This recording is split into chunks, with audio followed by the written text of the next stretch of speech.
Hey everyone, welcome back to another episode of Dead Rabbit Radio Classics, where we take a look at a classic episode with a little bit of behind-the-scenes information. This episode is a classic. It's actually one of my favorite episodes.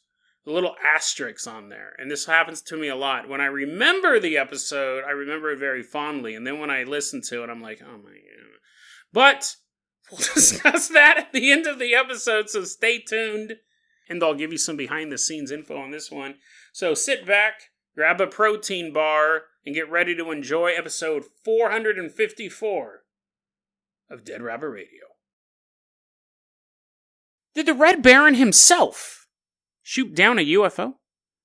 And then we travel to Mexico to look at a field report prepared by the Center for the Study of Extraterrestrial Intelligence. Dr. Stephen Greer, one of the most renowned names in UFOlogy, traveled to Mexico to investigate some lights in the sky. But instead, him and his team had a conversation with alien life. Today on Dead Rabbit Radio.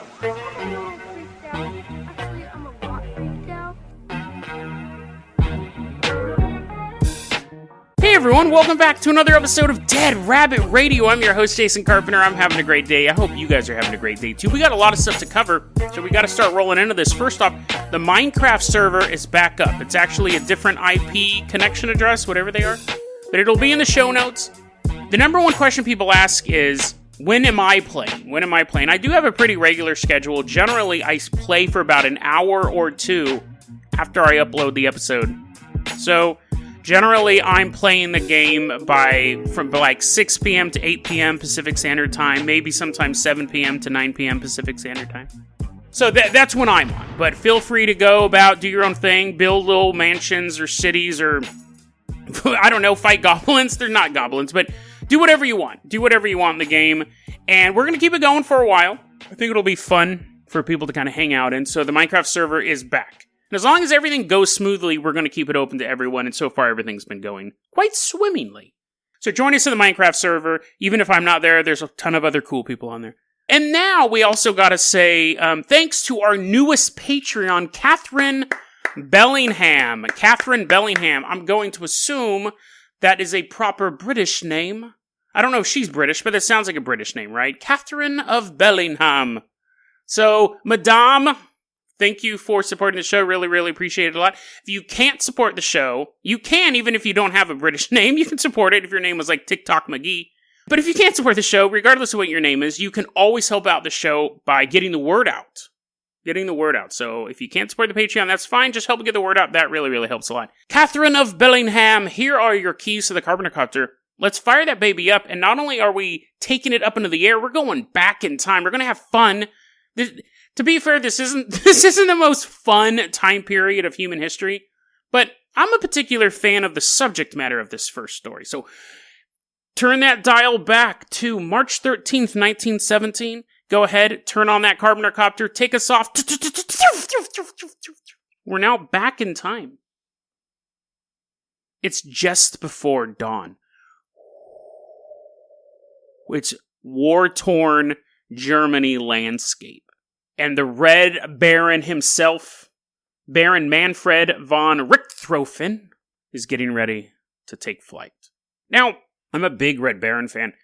I'm thinking about starting writing again. I don't really have a lot of time. I don't know when I'd have time for it, but I kind of miss writing. When I was in my 20s, I wanted to write a screenplay about the life of the Red Baron. He's quite an interesting figure. And I started doing all this research, and I had an outline for it. It was just pretty historical. But I remember I was telling my little brother about my script, and I was like, yeah. I mean, I didn't really write much of it, but I think I wrote a couple pages of it. But I'd done all this research and outline and stuff like that, and we were talking about it, and I said, yeah, he's a really fascinating character. He was the first. This new device had been invented. An airplane had just been invented, and he was the best at it. He created air warfare, and just the whole idea of air warfare. First off, you had them use the scouting missions. Then you'd have a dude sitting in the back with a pistol. And then the other people started flying their planes, so now they're carrying rifles, and they're shooting at each other. One guy's flying it, the other guy is trying to hit a plane with the rifle. The planes are made of paper and wood, and then they built machine guns on the front. And you had to time it so the bullets were shooting as the propeller, like it was timed, so the propeller would move and the bullets would fly in between the blades. And you're flying like 40 miles an hour, thousands of feet in the air, and you're shooting. The whole thing was nuts. It was that this insane escalation of technology within a matter of like a few years. They had to do all this stuff. How much armor do you put on a plane? And in the midst of all of this technological changes, some rich dude was like, oh, I can do that. He was flying planes around because it was a toy of the rich. And he's like, oh, yeah, I can totally... He had like 80 kills in a weapon of war that had never been used before. Fascinating character. The problem was that he fought for Germany. So the only thing... The story itself is super interesting, and in an isolated bubble, I think he would be considered this big war hero. I think regardless of what side you were on, because he was a villain to the Allies, but there's still this grudging respect for him. And in Germany and Austria and all that stuff, he was a hero. But any story you tell with the Red Baron ends with him dying heroically in battle, and then like a couple of years later, Hitler takes power. So it would be a hard sell. It basically, like, at the end, he's like, I may die, but hopefully Germany is eventually victorious. Even though I have been shot down, hopefully someday the German people will rise up and take revenge for my death. Like, it's really hard to make that movie, right? So, and it's also really hard for a guy in his 20s living in an apartment in North Highlands, Sacramento, which, if you know North Highlands, is not a place you want to live, to write a screenplay and get it greenlit by Hollywood. But it's stuff like that's happened. I think that is more likely than me getting my... But it was dope, dude. He was, like, fighting blimps and stuff. And I had, like, the tagline. It was, like, before stealth, he was a ghost. Like, I mean, like, you couldn't stop this dude. So I love the Red Baron. I absolutely love the Red Baron. I love that story. There was a movie made on it, but it was kind of like a romance movie. And, oh, man, I want to see, like, planes flying and British people being like, oh, bloody hell, where is he? And then blowing up, and then... But then again, like, it's all British people blowing up. But the problem is the side he was on. So, I love the story of the Red Baron. I definitely recommend looking into it. But that long intro goes into this, because I have a real passion for that story of the Red Baron. It's been a good chunk of a year looking into it. And I never heard this story before. March 13th, 1917, the Red Baron and his wingman, Peter Waitstrick, are getting ready to go on a pre-dawn scouting mission around war-torn Germany-controlled areas. So they're out there flying around. I'm just going to make that sound for the rest of the episode. And they see in the horizon a disc-shaped craft. And it's coming towards them. And they see, like, lights ringing the rim of the ship. Now, obviously, we're talking 1917. War of the Worlds had come out, but they're not thinking anything like that. Flying saucers, that terminology didn't come out until the 40s. It was just this weird thing. The aircraft that the Red Baron and Peter were flying were about 50 feet wide. This thing's 150 feet wide. And they're flying the most advanced human technology on the planet, and you're seeing this. Now, Red Baron, being the dope dude that he is, just opens fire. Bullets riddling the UFO ship. Oh no, we're going down.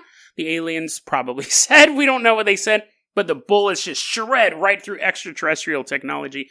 High quality German-made bullets. The ship begins veering from side to side, and then crashes, clips two trees, cuts them right in half. It's coming down with that much force. Crashes. Now, remember, these planes are going quite slow. These planes weren't built for speed, or they were, but it was just the fastest they could go. But they watch this UFO crash, and they're kind of flying around the area, and Peter says he sees out of the wreckage what he calls, quote, two little ball-headed guys, unquote, crawl out of the wreckage and run away.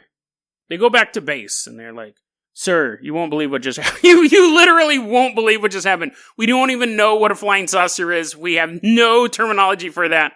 But this is what happened. Red Baron here, this dope dude, shot this thing down, and it crashed, and then two little bald dudes ran out. And the brass, the top brass, would it be brass in Germany? The top iron of the military said, you can't ever tell anyone this story. And the Red Baron, being the noble soldier that he is, I'm going to get a bunch of people who are like, my great-grandfather was killed by the Red Baron, you jerk. But anyways, the Red Baron just slightly nods. He's seen a lot of horrors of war. This was nothing to him. He's just a dope dude, so he just kind of nods, walks away. And Peter goes, oh, yeah, like he said, whatever the Red Baron wants, I won't say anything either. And he also leaves. He's a big kiss ass. So, but obviously someone said something. We have this story. Turns out that in 1999, Peter gave an interview to a newspaper and said, this is what happened. Me and the Red Baron flying around, and we shot down a UFO. The Red Baron did. But yeah, we did it. I put the bullets in the gun. That means I helped. So this story has been reported in a couple books. Military Encounters with Extraterrestrials, The Real War of the Worlds. That's a real book. I checked that out. Not from the library. I mean, it actually exists. UFOs of the First World War is another book that this was publicized in. But the story comes from one source. The Weekly World News. Okay? So, if you don't know what the Weekly World News is, do you know what the Sun is, or the Daily Mail, or the Daily Star? Imagine something more fake than all of those. Imagine if someone came to you and said, I saw a documentary the other day. Did you know that vampires sparkle when they walk out in the sun? First off, did you know vampires exist? Secondly, do you know they sparkle in the sun? Weekly World News is 100% a fictional newspaper. Okay? And I'm reading this UFO Insight. I'm upset, dude. I wake up this morning, I'm reading this UFO Insight, and I've done a lot of stories from UFO Insight. I'm reading this article, and I was like, dope, my boy, the Red Baron, shot down a UFO. And what's funny is the first thing that pops in your head is, but wait, how did he shoot it down? Like, sure, bullets are bullets, but... And I'm not going to say who wrote the article, but in the article, it's like, yeah, UFOologists do wonder how the Red Baron was able to shoot down a UFO, but it kind of moves on to the next point. I'm like, fine, whatever. Then he gets down to the point about halfway through the article where the author points out that the source for this story is the Weekly Effin' World News. That's where Bat Boy comes from. That's where, you know, like the stories about tabloids like Bigfoot is my secret lover, the president is really a mole man. That is from Weekly World News. Weekly World News, they don't publish it anymore. But it's hilarious. I did an episode about a skeleton on the moon, which is also, it's on the conspiracy theory iceberg, is also from the Weekly World News. It is 100% made up. And in this article, halfway through, says, yeah, I was in the Weekly World News. Here's a quote from this article. This really pisses me off. This is a quote from this article here.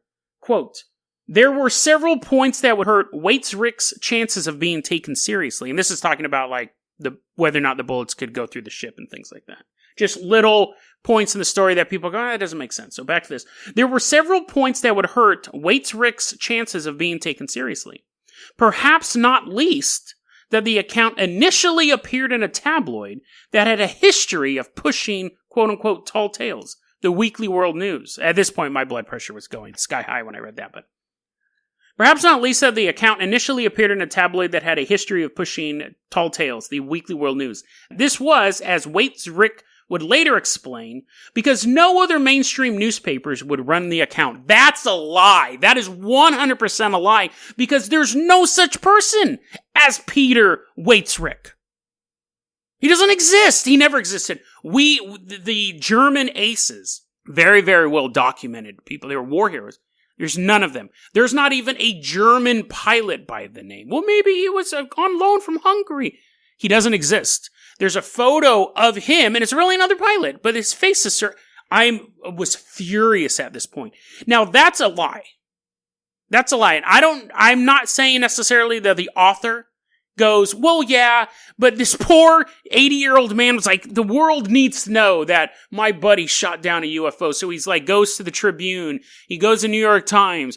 He goes to all these newspapers, and eventually no one will publish a story. So then he goes to the Weekly World News. And when he walks in, Bat Boy's sitting in the waiting room, and he's like, I have a story. No one else will publish it. That's 100% not true. Now, I don't know if the author of this article added that detail in. I don't know if it came from one of those books, Military Encounters with Extraterrestrials or UFOs in the First World War. Those books also apparently both source the story because this article sources those books as well.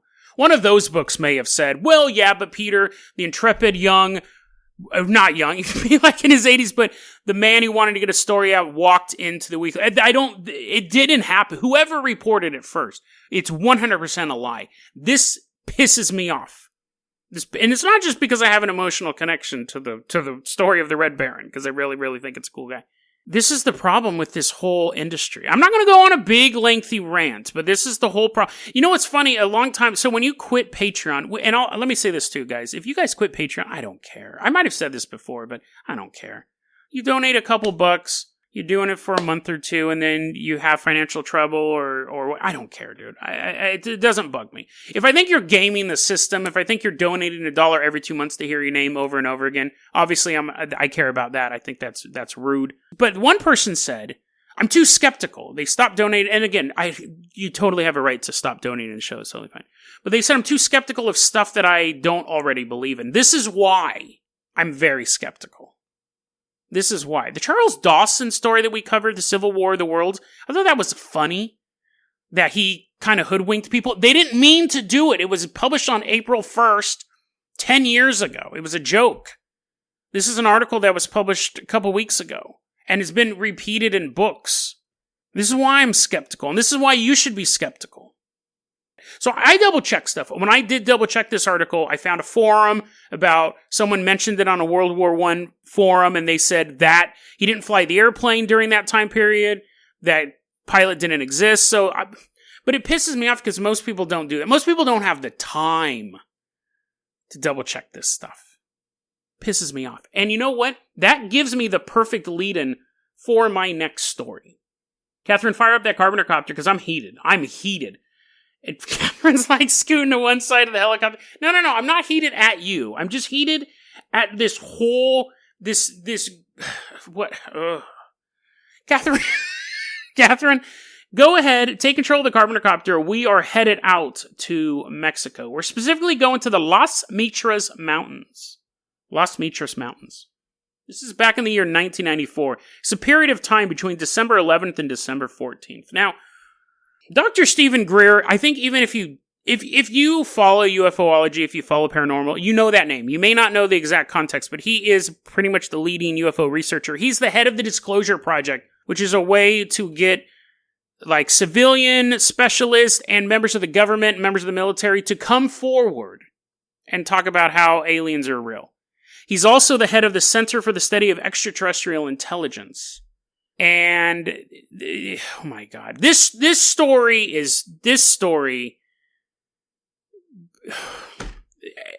we can't take this stuff. Okay. When the leading people of the group are nuts, allegedly nuts, you can't take anything seriously. And I feel bad for the military officials and for the scientists that are getting wrapped up in this stuff. And they go, yeah, you're right. I do think that there might be some technology that's not being exhibited to humans, or I believe that maybe some sort of extraterrestrial. And then C. SETI is like, yes, and did you know?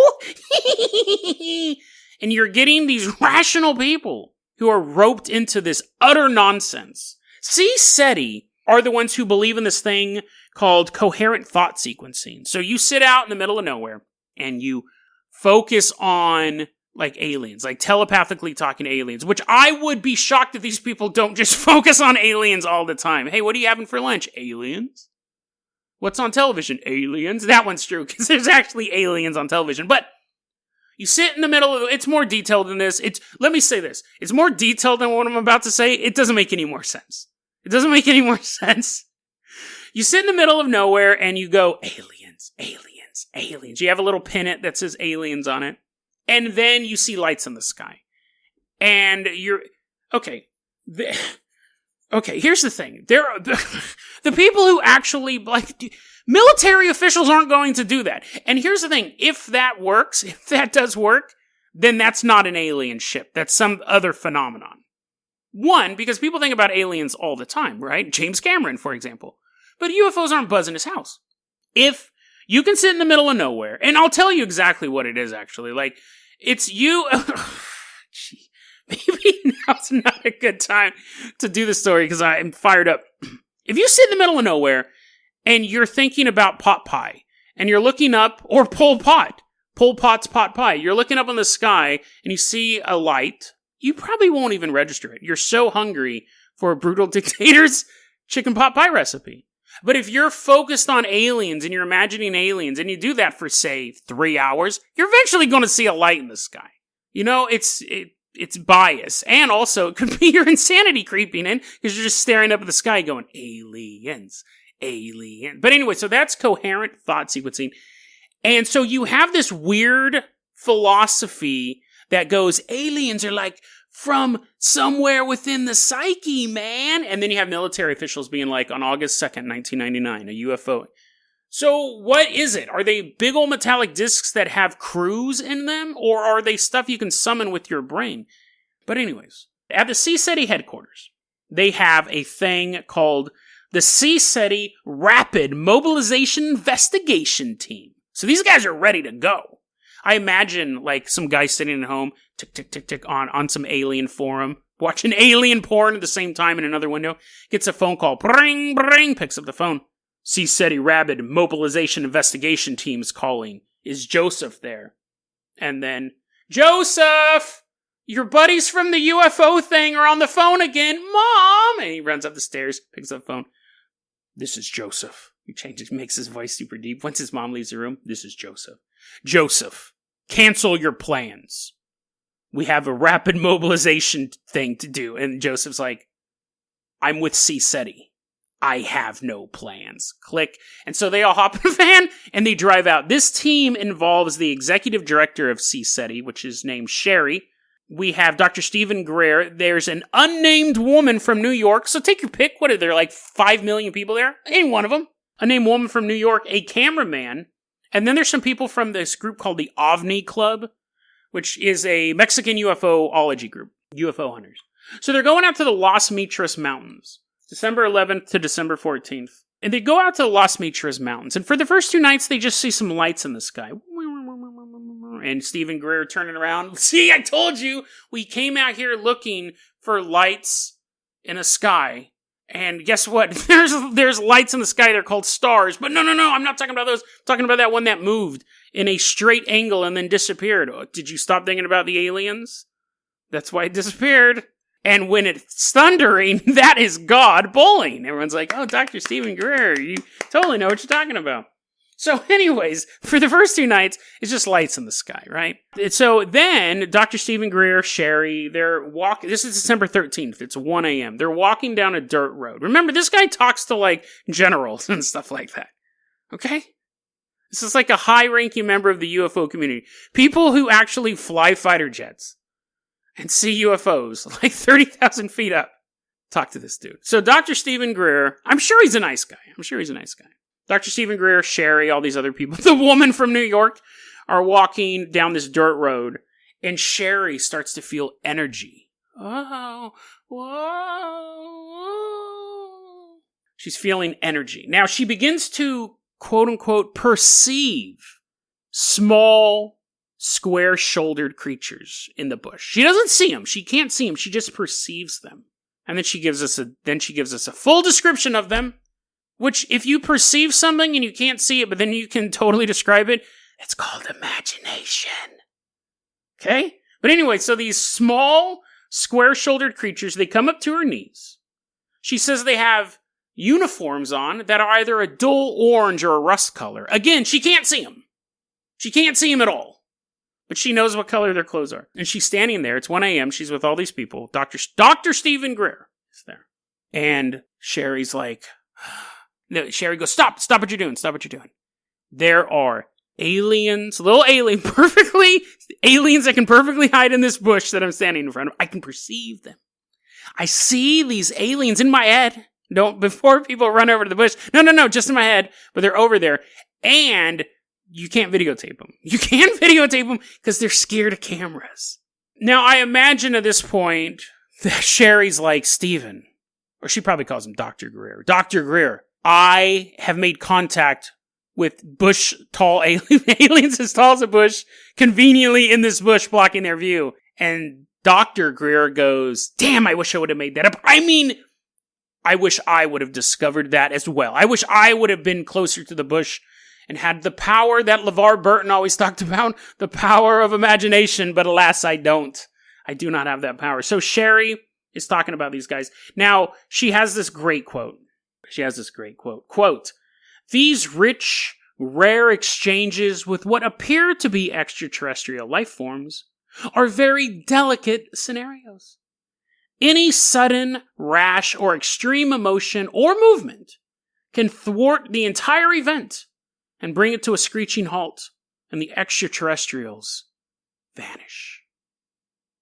These guys fly UFOs through radioactive storms. They traverse asteroid belts that go on for light years. Alien crafts have flying past dying suns, but don't get mad at them. Don't get mad, right? That might scare them. As they travel through the interdimensional barriers between sanity and insanity. But don't frown. Don't frown. They'll run away then. They'll get back in their ship and fly back through a black hole, a light-destroying black hole. But don't get mad. So again, this is absolute nonsense. Top-level groups. CSETI is one of the most respected groups in UFOlogy, and I think part of it is people don't look into the weeds. They just see this field of all of this research. But this is the type of research that's coming out of this group.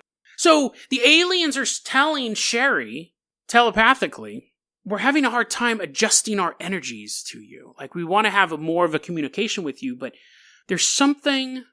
Let me read this next part to you, because I just can't. There's no other way I can paraphrase this. This is going to be a long episode. Quote, I could mentally hear concerned conversations going on amongst the small beings. They eventually conveyed to me the message. Again, mentally, she's very, very clear. None of this stuff can be proven in any way, shape, or form. They eventually conveyed to me the message, again mentally, that they were having difficulty adjusting our energies in preparation for a meeting, because my physical energy was concentrated on my stomach, trying to digest some food. Just before all this began, I had eaten half of a power bar, a dense protein energy food. So, first off, that's horrible product placement for power bars, right?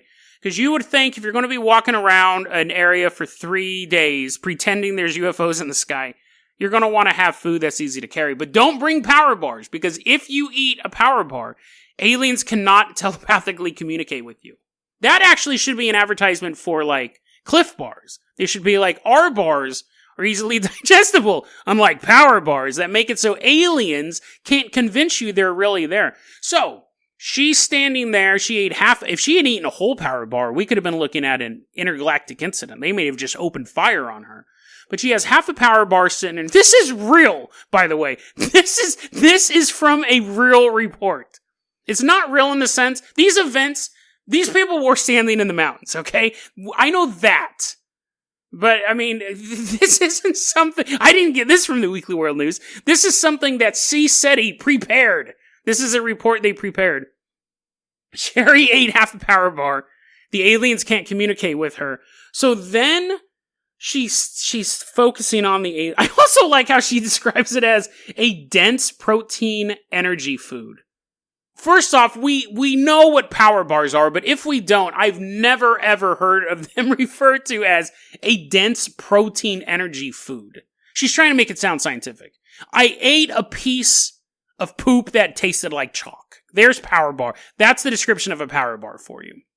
Anyways, the aliens are like, we really want to talk to you, but you have half a power bar in your stomach. So then she gives them these delicate life forms that have the ability to not only construct UFOs, but then to fly them through supernovas. They don't like power bars, though. Too much power.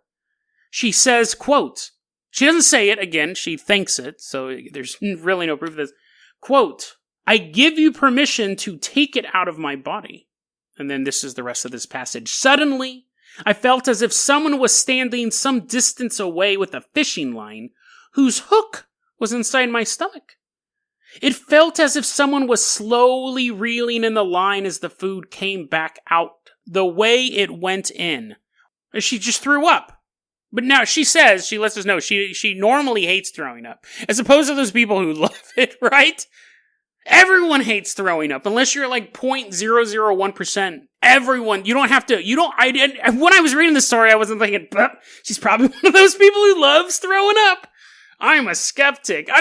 Nobody wants to throw up, especially in front of their buddies, especially not half of a power bar, because I think those things they reform, like the T-1000 in your stomach. You take bites out of it, but in your stomach, it just becomes that black brick again. Anyways, this invisible fishing line pulls it out, and she goes, throws up the power bar. Now, Dr. Stephen Greer, he watches his executive director, who's currently believing that she sees, quote-unquote, sees bush-high creatures conveniently hidden in a bush. She throws up. And then she feels better, right? Now, it could have just been that she ate a power bar, which is what made her throw up. But no, it was the aliens. And then, again, another very convenient thing that's going to happen is that the aliens instruct Sherry and tell me, this is 100% a Little Red Riding tactic. Let me read you this thing. Quote, soon the little beans sent, not beans like little kidney beans, but like human beans, or in this term, alien beings. Soon the little beans sent both Dr. Greer and I. So now they're contacting Dr. Greer. He noticed she kept winking at him. She's like, there's aliens in the bush, wink, wink. And they're communicating telepathically, wink, wink. Dr. Stephen Greer is like, what are you talking about? You insane. Oh, I can pretend too. The woman from New York's like, oh, he's so cool. Anyways, now Dr. Stephen Greer is also getting messages from these made-up creatures. And the made-up creatures, let me go back to this. Soon the little beings sent both Dr. Greer and I the message that if we removed our glasses, we would be able to see them better. What? That is something, like, that's not... the demons in your corner and be like, if you really want to talk to me, you have to use the Ouija board at 3 a.m. Oh, okay, thanks. If I'm in the middle of nowhere and I hear a voice in my head saying, take your glasses off and you can see me better, I'm putting on another pair of glasses, right? Because now I'm getting rushed from the woods. But these guys are like, yes, alien overlords, we will defeat humanity for you and bow at your feet. What else do you request? The aliens also asked them to take their hats off. So I'm not making that up. I'm not making that up. The aliens go, yes, your glasses are up. Now, how about take your hats off? Now, at this point, like, some blue mist shows up, and Dr. Stephen Greer and Sherry they become aware of something in it. And she goes, although, again, we could only see him dimly, he appeared to be very humanoid. They're not wearing glasses, by the way. It's 1 a.m. They don't have their hats on. I'm sure dust is getting in their eyes. They see a mist, and they go, yeah, he's a tall humanoid with a long, straight, and silverish hair. He seemed to be wearing a light blue and silver uniform. But, so this blurry image in front of two people who don't have their glasses on is floating there. Now, the alien goes, or their imagination goes, I would love to fully physically form in front of you. I would love to be corporeal. We could have a discussion. But somebody in your group I can sense. That's almost Inception. Your imagination has an imagination. But anyways, I can sense someone in your group would be dangerously frightened if I just appeared. Not frightened that they're stuck with two lunatics in the middle of the Mexican desert who say that there's tiny creatures telling them to take off their glasses and their hat. That doesn't scare them. Or that that they do it, that they totally do what these things in the bushes are doing. Not that blue mist is showing up, but if he pops out of the mist and goes, ta-da, someone's going to have a heart attack. So the alien's like, I'm not going to do that. And then Stephen Greer and Sherry, they think about it. I almost imagine it's like, when two people are trying to remember the lyrics of a song, but neither of them know anything but the chorus, and they're like these two people, they're putting on a show, right? You got the OVNI, you got the UFO club there, you got the woman from New York, you got a cameraman, too. Remember, there's a cameraman here. The footage is just of a bush, and maybe a cloud in the mountains. But anyways, there was no footage. There was no link for the footage, which shows how useless it is. But You know how like two people are trying to remember the lyrics to a song, but they are just waiting for the chorus, "Hold Me Closer, Tiny Dancer," and they're like, I imagine them going like, and then the alien goes, and the alien's like tall, and it's like silver, blue, silver hair, and he's saying we should go. Not shopping. We should not be scared. And the people in the background are like, this is amazing. Hold me closer, Tiny Dancer. This goes on for a bit. They eventually go, well, if you won't come to us, can you take us somewhere? And the alien goes, that would also equally terrify this person. This would also equally terrify this person if you guys magically disappeared. Now, again, Dr. Stephen Greer has met with members of Congress. He's met with military officials. He's met with high-ranking people. And the end of the story is them going like, shucks. Like, I almost had the chance to talk to an alien, but someone was too scared. It was the New Yorker. It was the New Yorker girl. So, because what happened was, the New Yorker girl was totally freaked out by this whole thing. And she said, if I saw an alien, I was just going to take off running through the mountains. And so they're like, there you go. Now, you military official who has to risk your entire career to come forward and say that you saw this thing, you should do that on camera. But me and my group, we just took a couple pictures of a bush. And then we did a game of yes and for probably about 20, 30 minutes. And then we just quit. But you, sir, go on the record. You risk your entire career and national ridicule. I'm just going to hang out. I'm just going to do this, right? And tell this story. The next day, they do a television show the next day. I don't know if they bring this up because the audience would be like, what? In Tarnation? It's all sponsored by Power Bar. They're like, uh-oh. But people, obviously the story is ridiculous, but he's a super famous dude. And again, I'm sure he's a nice guy, right? He's definitely put in the work to build up his following, but this is the reason why people are skeptical, okay? I know that you can watch the Disclosure documentary or the Sirius documentary. He has a new documentary on like Amazon, Netflix called Close Encounters of the Fifth Kind. So I'll give him respect. He's built a name. He's built a brand. And I'm sure he's a nice guy. I'm sure he's a smart guy. But, come on. This is obviously... There's not a documentary about this, right? Because anyone in their right mind would go, that's super convenient. That everything... You took your glasses off before you saw an alien. Or they were conveniently sized. They were bush-sized behind a bush. Well, anyways, the next day they're doing all of these television interviews and things like that. Now it's 11:30 p.m. They're driving back to their home. Now, their videographer, their cameraman, was not here. What? He wasn't here for this part. What? Oh no. What could possibly happen now? The guy with the ability to record things isn't here. That's wacky. So what happens is, while there's no proof, Dr. Stephen Greer and Sherry and all that stuff, they see like a bright lights in the sky, and Dr. Greer jumped from the Suburban while it was still rolling like an action hero. And then he like did a barrel roll, and he picked his hat up off the ground and put it on, and then two screaming eagles flew overhead. At the exact same time. He had a 500,000 candle power portable halogen light. He's lighting the stuff up, and then the light is lighting up, and then they're like talking. Like he'll shine the light, and then the light shines up, then he shines the light, and the light shines up.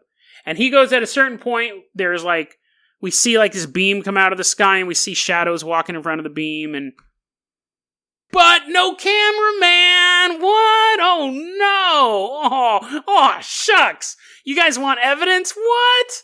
No, just ruin your military career. But I don't have a cameraman. I don't have a cameraman when I'm in Mexico to do an investigation. But no. And then they travel back to where they're staying, and they get up on the roof, and they watch the lights in the sky and stuff. I'm not doubting that it was probably fun. I'm sure it was beautiful out there. You're out in the middle of nowhere. You get to see the Milky Way and all of its splendor and all that stuff. And listen, I believe in UFOs. That's one of the things that I don't deny. I don't know if they come from other planets.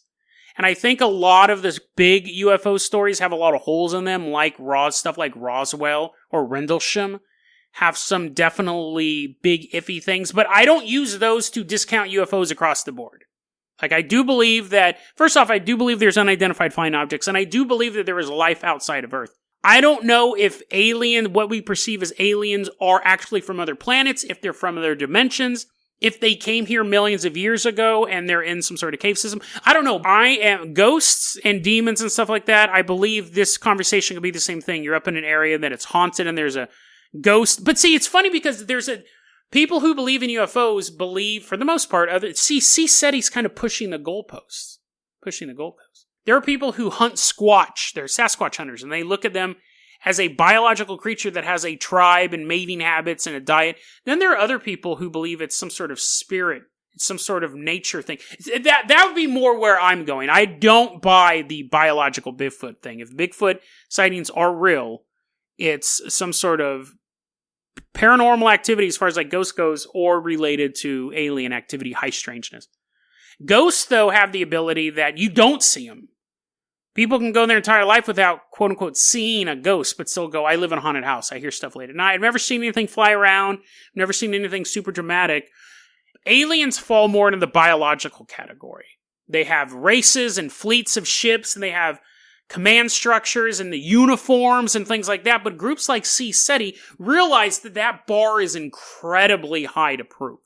Bigfoot, the thing with the biological Bigfoot thing, you find footprints, and you go, well, that's what, deer leave footprints, people leave footprints. Found a footprint, that's evidence enough. That's evidence enough for a lot of people who are Squatch hunters or hare. Because sometimes you'll just find trappings of animals in area. You may not see an elk in your area, but you'll see elk footprints.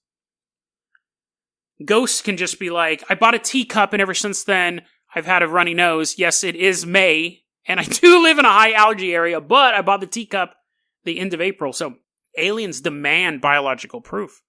Wreckage of ships, alien bodies, or their aftermath, crop circles, cat mutilation, stuff like that. SETI is trying to push the goalpost, being like, no. Aliens can also be in your imagination. Aliens can also be this thing you sense more than you see. And they've built their whole group around this. And it's interesting because SETI seems to be different than the Disclosure Project, even though they're both spearheaded by the same guy. SETI has that, we can sit and we can imagine the UFOs, man. And again, a 4-star general is going to be like, what are you talking about? Like, I just had an F-18, do they still even make those? I just had an F-22 get outrun by something, and I don't know what it is. I don't know if it's from Iran, Russia, but I need to know. I don't think the pilot was up there being like, dude, I can sense an unidentified area vehicle in front of me, and then one just appeared. That's not what they want. So SETI's moving the goalpost. The Disclosure Project is getting people in the military, getting congressional members to push for alien disclosure. But one group is fanciful. And the other group is what people normally think of as aliens. It's a biological entity that has a fleet of ships that comes from a location, whether or not they're from another dimension or they're from another planet. They have a location, they have a society, they have a culture, they have mechanics, they have doctors, they have soldiers, they have leaders. This imagining people in the bushes thing is not that. And so to wrap this incredibly long episode up, you have to be skeptical about this stuff. You have to be skeptical about this stuff because this is the type of stuff you're getting, right? You may get someone who is releasing the Tic Tac video because Disclosure Project has been all over that, and so has To the Stars. And that's the thing. I get a lot of requests from people going, why don't you cover To the Stars? That's Tom DeLonge's UFO group that wants to push for disclosure. The reason why I haven't covered it is because of nonsense like this. That I just really need to look into why the group was. I know a lot of people think it's a soft disclosure CIA group, but people were saying that about the Disclosure Project. And Disclosure Project is run by people who believe that bush-sized aliens hide in bushes and can't talk to you because you eat power bars.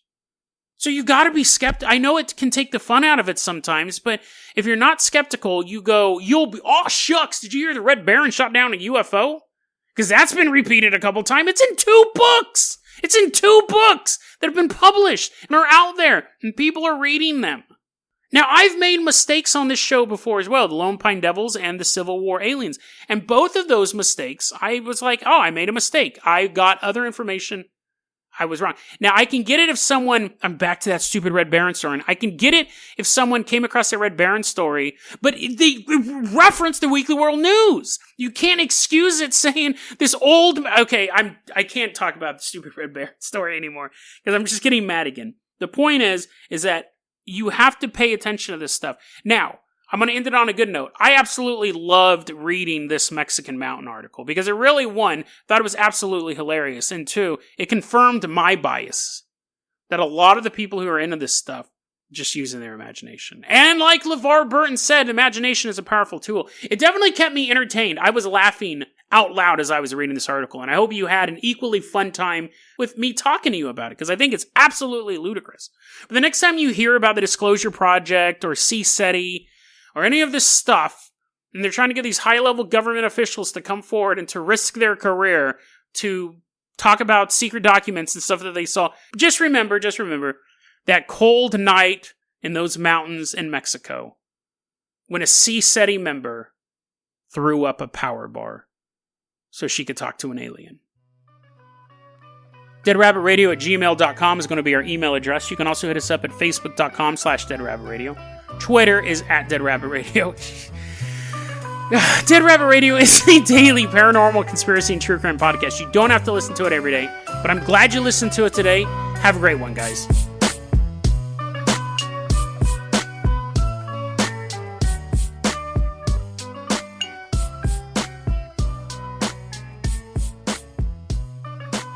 There we go, episode 454.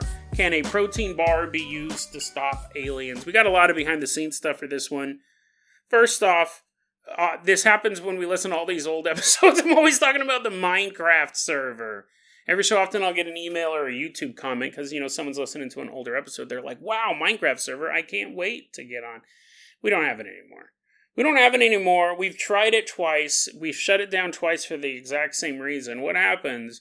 This podcast takes a lot of work. I know it sounds really off the cuff, and it is. It's not scripted. I just have notes and I'm kind of going off of. And that just on the creative side, right? At the end of the day, what I'm doing is giving a 45-minute presentation, a 45-minute speech, 5 days a week with just notes. And it can't be boring. Like, that's the death knell of any episodes. I've gotten rid of whole episodes because it was too boring. Sometimes there's stories that I'll record like 2 or 3 times, and I'm like... I had this one story I thought it was really interesting during the Russian-Ukraine war. I'll put this article in the show notes, but I tried telling the story a couple times. I just couldn't tell it in a fascinating way, and I'll just go off memory because it's been a while, but apparently there was this big battleship. It was like the fleet, the Grace of the Fleet, or the King of the Fleet, or whatever. The flagship, that's the word. The flagship, and it was blown up by, the Russians said it was a munitions or an accidental fire. The Ukrainians said they shot these surface-to-sea missiles, blew it up. We don't know. This war, we never really know what's going on. But the ship ended up sinking, and apparently a piece of the True Cross was on that Russian battleship. They had a church in there. Like an old spooky wooden church. If you go down to the second deck after 3 a.m. and shine your flashlights in the corner.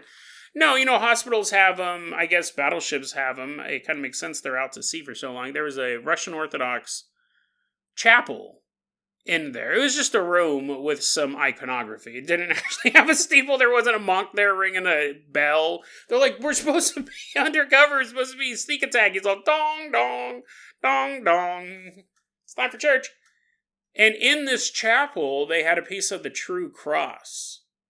And we don't know. There were reports that it was taken off the ship as it was sinking. There were reports that people were too worried about not dying that when the ship sank, there was a piece of the True Cross on it. I'll put the article in the show notes. Fascinating story, right?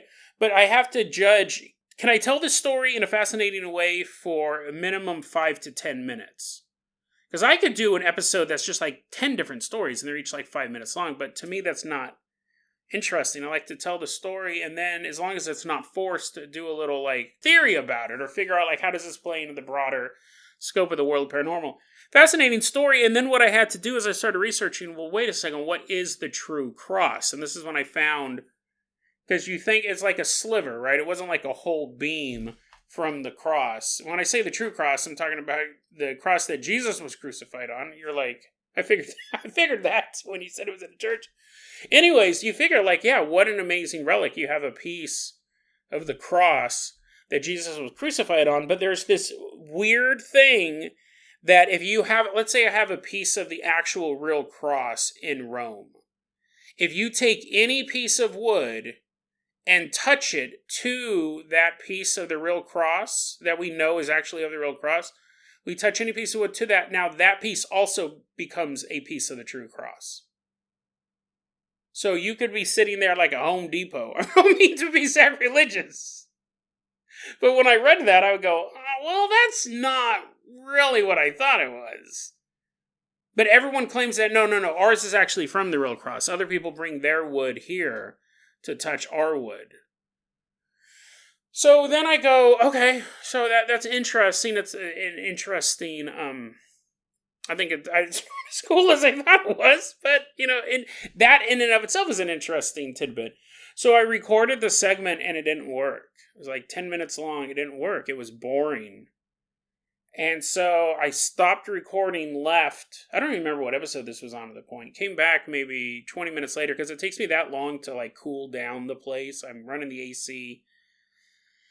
And then I'll have to step out, turn everything on, let it cool down, go shut it all back off, go back in and record. That's why sometimes you guys will hear, I know you guys can tell sometimes in their edits in the episode, but sometimes you guys can hear a difference in just raw audio quality. It's probably because I'm recording it even longer, like 2-3 hours later from when I recorded the first half. That happens a lot. And I think for the most part, it's hard to tell, but an audio file, I think, could be like, oh, he recorded this when the air pressure was different. But maybe not. I recorded it 2 or 3 times, and each time I go, this isn't... Here's the thing, and I use this term a lot. I go, it's interesting, but it's not Dead Rabbit Radio interesting. And what I mean by that is I'm not saying that it's not cool. I mean, I cannot tell it as a interesting narrative. I still find the topic super interesting. The idea that the true cross is, they have this transmutation type thing connected to it. I find that very interesting part of the theology surrounding the true cross. And then the idea that this religious icon got blown up and is now at the bottom of, what was it, the Black Sea? It was over by Crimea. Very, very interesting story, but can I tell it as a narrative? I have to make those determinations a lot. I'll come across stories that are really cool, but either it's too short or I can't tell it in a compelling way. Things like that. The reason why I bring all that up, so that's the amount of work that can go into a single segment of a daily show that never even gets aired. For me that was, out of my week, probably about 2 hours of raw work. So I did all the research on it. Then I recorded a 10-minute segment, scrapped it, recorded another 10-15 minute segment, scrapped it, had to brainstorm, had to kind of figure out how I wanted to tell it, scrapped it, and then had to go find another story to be on that episode. So even for something that doesn't end up on the show, it's 2 hours of work. Generally, the podcast takes about 25 to 30 hours a week to do. And that's a real big estimate, because sometimes the research takes much longer and sometimes it's a lot easier to do. So the reason why I say all that is that when someone goes, hey, how come the Minecraft server isn't up anymore? It's because I'm putting in this level of work to the show, and then something goes wrong on the Minecraft server. People are getting kicked out, or there's some glitch in the server, the world breaks, griefing. Griefing didn't happen that much, but I would start getting these emails and being like, hey, someone stole my kite or elytra, someone stole this, or hey, I try to log in, I'm not able to log in. So I'm having to troubleshoot stuff for a Minecraft server when at the end of the day, I'm putting so much work into the podcast. And I've said this multiple times on the show, if I'm ever doing something else and it starts to detract from the podcast, I cut it loose. If I'm doing a side project, like right now, the Patreon movie nights are going great. We're able to schedule them. They're usually at the end of the month. They're always on a Friday night, which is generally my night off from the podcast. I do no podcast-related stuff on Friday nights. So it gives me... It's not taking away any time from the podcast at all. That's why the movie nights are doing so well. But the Minecraft server just was. I would be in the middle of doing something, and I start getting 4 or 5 emails from people saying the server's down. So that's why we don't have it anymore. Because it was just starting to eat up time from doing the podcast. It was fun. I've thought about doing a video game night for the Patreon supporters, but no one wants to play Among Us with me. I've realized that nobody wants to play Among Us with me. So maybe we'll do BattleBit or something like that. I don't know. But again, that would not be something that I would host. See, we would just all jump on the game and play for a bit. It wouldn't be something I'd have to worry about during the week. So that's the answer to the Minecraft server question. And honestly, I'll probably answer that each time I listen to one of these old episodes. Maybe not such depth. But anyways, this was also an episode where I talked about Patreon's leaving because I was too skeptical. And that's an interesting... It's not interesting that they left because of that. That's really interesting that I left that in. I was actually surprised when I heard me say that because it is your choice to join and leave the Patreon for any reason. I'm actually surprised I called that out. That's not something I would do today. Because I do see people leave Patreon for a variety of reasons. Most of the time it's that, they need the money. And I get it. Stuff adds up super fast. It really does. I've had people leave, obviously, because someone said I was too skeptical. And I don't remember who that was at this point. I've had people leave because a certain episode, a topic that I covered, they didn't appreciate. I've had people leave for a majority. I've had people leave for many reasons. And that's not cool that I called that out. Even if I'm calling it out, and I did kind of call it out in a way and be like, that's okay. I shouldn't have mentioned it at all. Because definitely the person who did leave because they were too skeptical, they knew who I was talking about.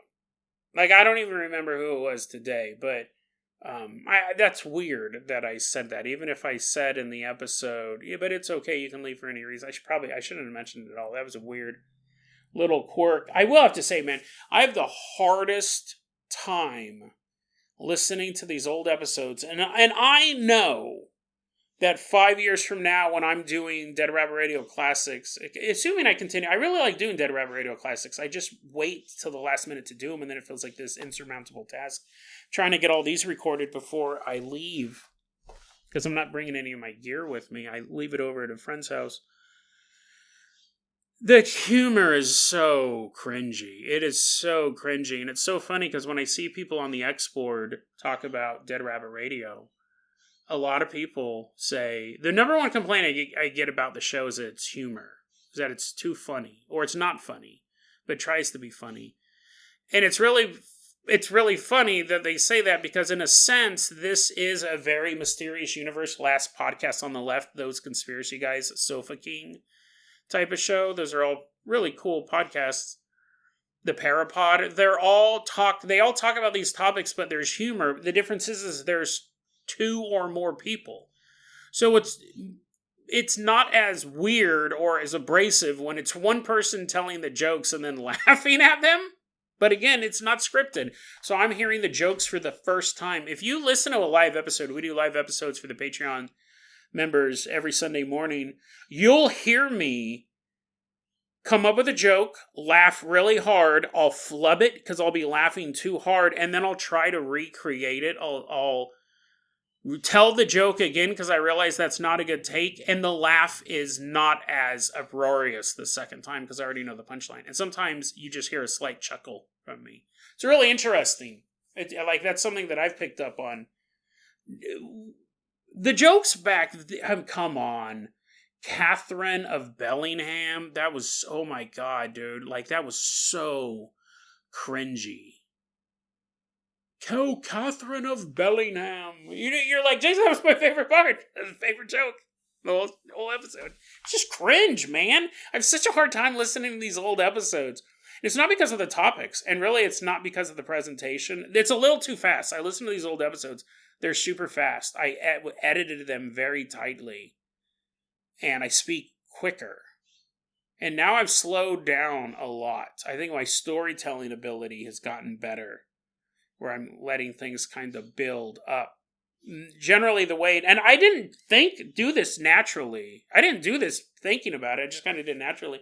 Now, if you listen to new episodes, I'll start telling, it'll be kind of a quick intro, and I'll be like, so we're in this neighborhood, and I'll introduce the characters, and then I'll kind of start talking about they go to sleep, and then a light comes on in the hallway, gets up out of bed, looks down the hallway, sees a face staring at her.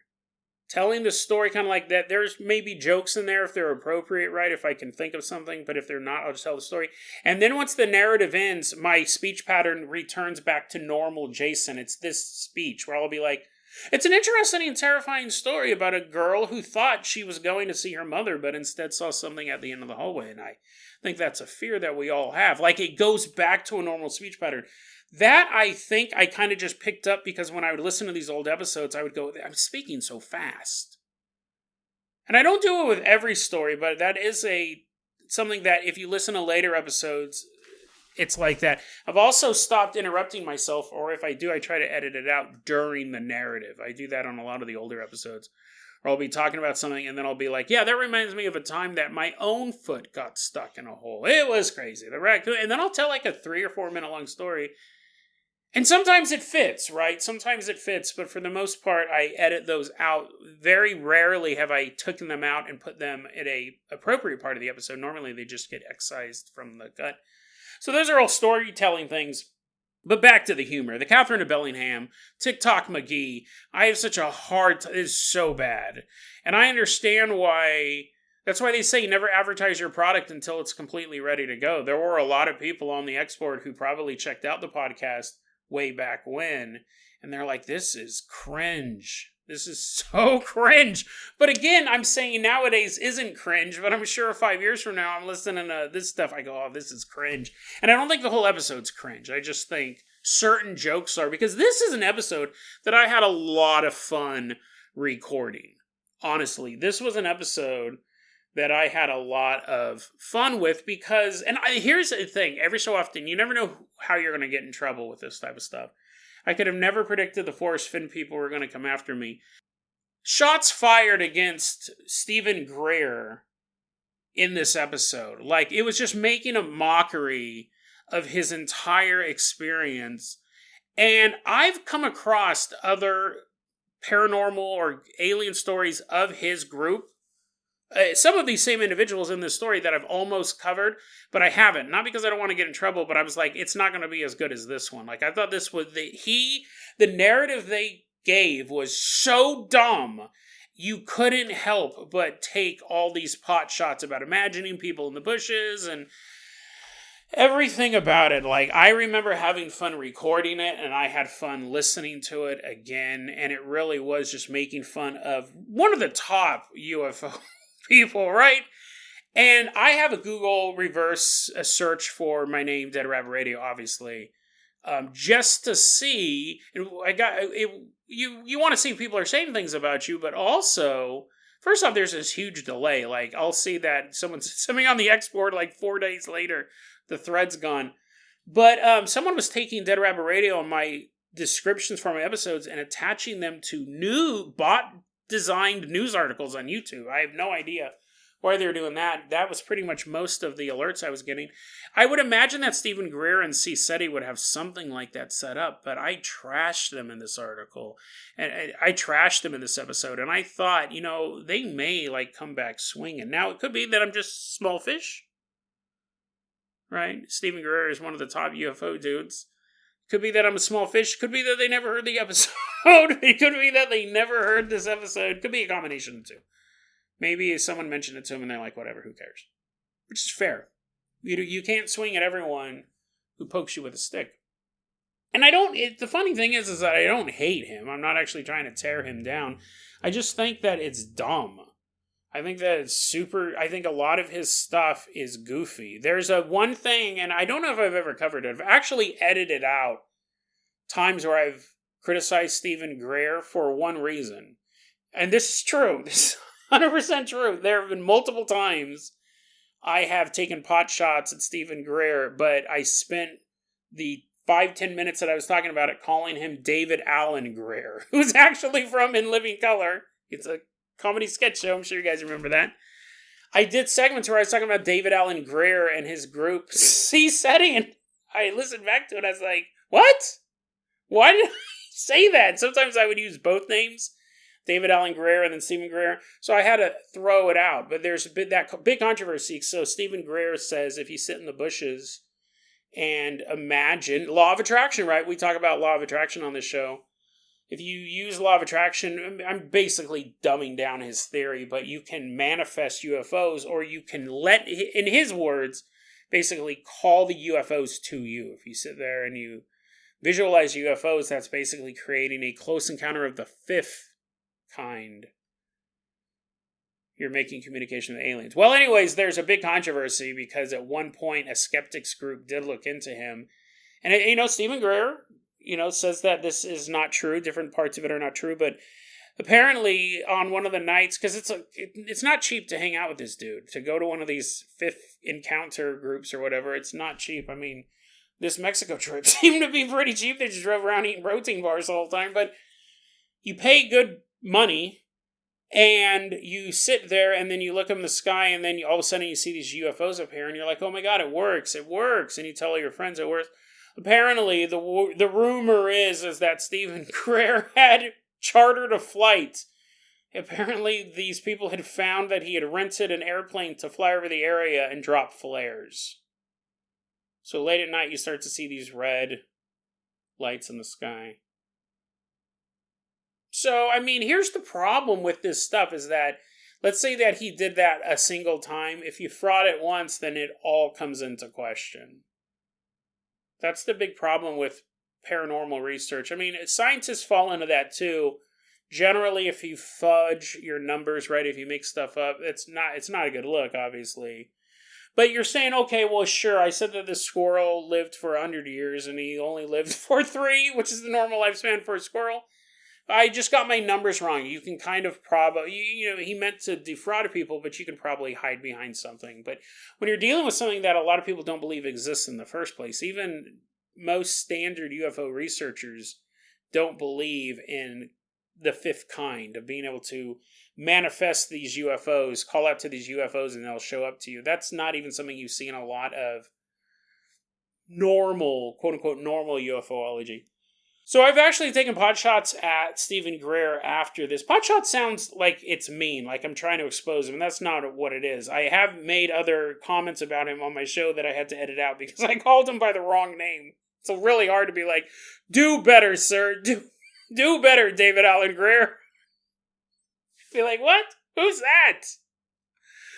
This was an episode, though, when I recorded it. I had a lot of fun, and I thought, if the wrong person listens to this, because you never know. Like, it's so interesting the people who listen to the show, who reach out to me. Like, you never know who's going to listen to it. And I thought that, because see, one of the rules of street fighting, as far as like internet, YouTube, just, I don't want to use the term celebrity because I wouldn't say that about myself, but you know what I mean? Like social media street fighting, you never ever pick a fight with someone that you will have nothing to gain by fighting them. Ever. So if Stephen Greer is one of the top names in UFOlogy and this podcast, this dude, you'd be like, who? Like, that's the way you have to deal with it. You got to be like, I don't know who that dude is. I listened to the episode. He's cringy. He's talking about Catherine of Bellingham. I almost shut it off, but I kept listening to get to my part. And then, some people pick fights, right? Some people want to pick fights and fight. I wouldn't fight if I was at his level and someone put out something about me. I'd be like, I would not even address it. It wouldn't even be worth my time. So it's possible. But see, some people don't know that. Some people fight every single fight. And then, just like the Minecraft server, you spend more time fighting people than you do actually furthering your work. I'm not saying that I wanted him to come after me, because obviously he could have squashed me like a bug. Right? I'm just saying when I recorded it, I thought that he might. Because it was pretty much making a mockery of his entire thing. And I don't think it came across as mean-spirited. Again, listen, if he's faking it, that's not cool. Like, if he's charging people money and ripping them off because he's dropping flares, him and Jim Carrey and the Wayans brothers are up there throwing flares out of a plane, that's fraud. You're actually defrauding people. But if he believes in, like, I believe in law of attraction, right? If he believes in these things that I am adjacent to or whatever, and he just has a different way of going about it, I don't care. I'm not going to, like, try to tear him down or something like that. Even if I thought he was actively frauding people, I'd probably make an episode about it and then move on with my life. Like, it just wouldn't be worth it. I'm not one of those guys who's going to dedicate his life to tearing down somebody else like that, unless I thought they were truly a menace, like that villain Spider-Man keeps trying to... See, that's what I talk about. Like, that joke was cringy. Like, right when I said it, in my head it sounded funny. And then it came out, and it would normally be edited out, but because this is a behind-the-scenes episode and the sample of... There's tons of bad jokes that get edited out during the live episodes, a lot. And burping. I'm surprised they haven't gotten mad at all the burping I do during the live episode. But that, in a nutshell, is some behind-the-scenes information for episode 454. I really like the Red Baron story. Just to address that, I didn't remember it. When I was listening to it, I was like, where is this going? Like, I don't remember this story at all. I'm a big Red Baron fan. The little toady henchman character I had, that was a little cringy as well, but I legitimately started laughing at that, and I had no idea where the story was going. And then when the Weekly World News part came up, I laughed. Like, I love the Weekly World News, don't get me wrong. Like, I get so much entertainment value out of it, or used to. It's not around anymore. I think they did a Kickstarter to bring it back, but when people take the articles now and go, look, this is real, because it's just a screenshot of the... Oh, okay, now you're just getting fooled. It's Weekly World News. I recognize that font. I recognize that font and that style of artwork that they use, that I can pick it out pretty quickly. But no, overall, I found this to be a really interesting article. A nice little audio trick of the different people discussing what was going on. I don't do stuff like that often. It can be gimmicky. I recently did an episode where I did that with pickleball. I had 4 or 5 different pickleball games going on at once.